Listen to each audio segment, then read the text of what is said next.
Digitalizácia, elektronizácia a automatizácia v systéme SRS. Digitalizácia účtovníctva.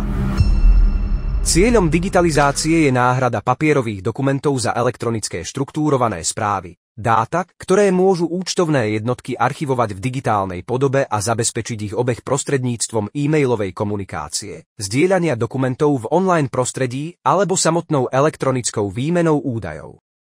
Digitalizácia v SRS. Uloženie a archivácia dokladu v elektronickej podobe. Import dát do ekonomického systému, napríklad QR finančná správa, invoice BizQuare, elektronické bankové výpisy a tak ďalej.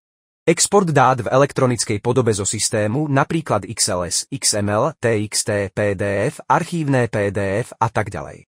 Odosielanie dokumentov v elektronickej podobe z ekonomického systému podpísané kvalifikovaným elektronickým podpisom.